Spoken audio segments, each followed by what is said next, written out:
Thank you so much, Secretary Chow. That was a wonderful introduction. Our friend, Mr. Daly, President of the U.S. ASEAN Business Council, Mr. Chrisman of the U.S. Chamber, General Chrisman, may I say, Secretary Romulo and the other officials of the Philippine government, Ambassador Kenny, Ambassador Danilovich, and the other officials of the U.S. government, other officials and members of the U.S. ASEAN Business Council and the U.S. Chamber of Commerce, our members of the Philippine delegation and members of the business sector, good evening to all of you. We thank the U.S. ASEAN Business Council and the U.S. Chamber of Commerce for organizing this dinner. You have been friends of the Philippines for a long time, promoting trade, investment, technology cooperation, and public-private partnerships. We are honored to be in Washington at this time, to be with you tonight, and also to visit with President Bush, members of his administration, and leaders in Congress to thank them for their economic, military, and diplomatic support, and to discuss issues of mutual concern such as food and energy security, defense cooperation, and economic development. As our #1 ally, anytime we meet is a chance to forge stronger ties. The United States is the most important strategic ally of the Philippines. Filipinos have deep affection for America, the American people, and their culture. A recent BBC poll looked for the various degrees of support for the United States, and it's not surprised that your best friend in the whole world is no other than the Filipino people.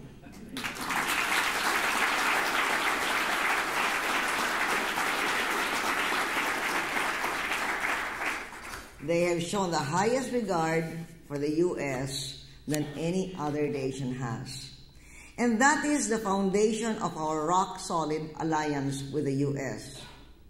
The Philippine-U.S. partnership is strong, growing, and mature. And as Secretary Chow has said, of course, being Secretary of Labor, she knows the composition of her constituents.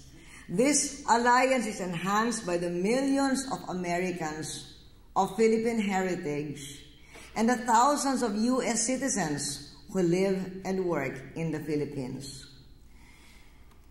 And in a time of global tensions and economic uncertainty, the U.S. and the Philippines remain steadfast friends. Because we are such strong, dependable allies, it was no surprise to us in the Philippines that the U.S. was one of the first nations to offer assistance in response to the devastation caused by the recent typhoon and the ferry accident in the Philippines. And while here in Washington, we have received assistance from the U.S. government in the form of aid and the dispatch of several U.S. Navy vessels, including an aircraft carrier and everything that travels with it and on top of it, to the site of the ferry accident.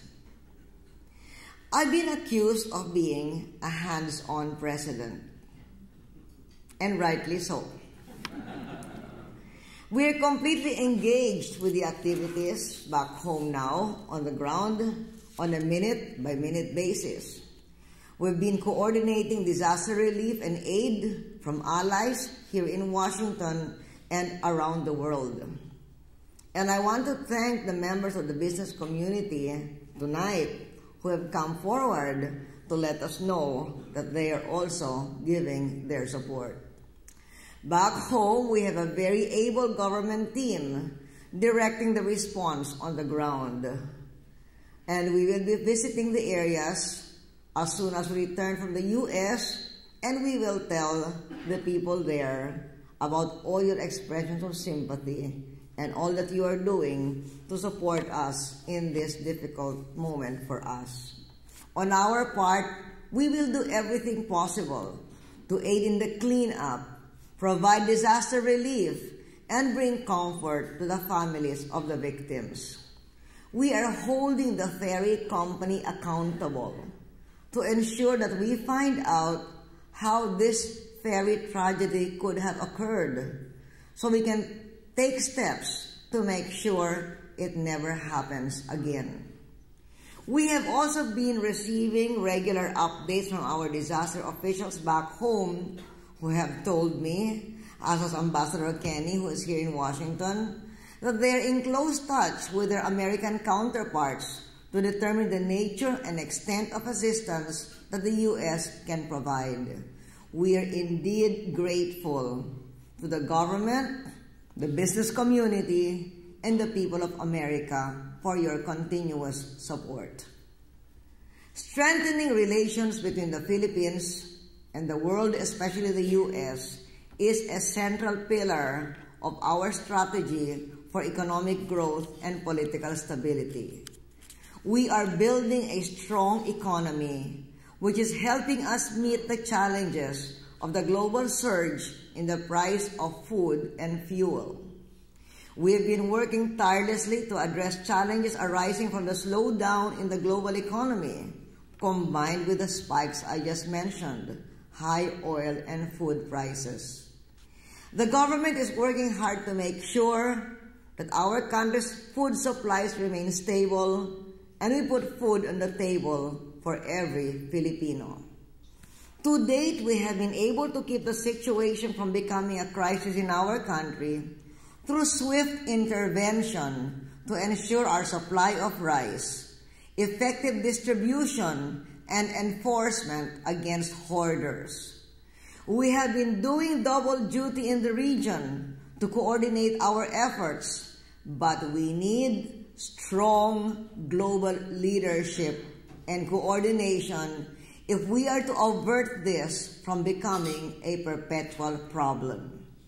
During our meetings with President Bush and Agriculture Secretary Schaefer, we called on the U.S. as the breadbasket of the world to help ensure supply, to invest in research, and continue to provide vital humanitarian supplies to the truly needy, whether in our country or ours or others affected by this global phenomenon.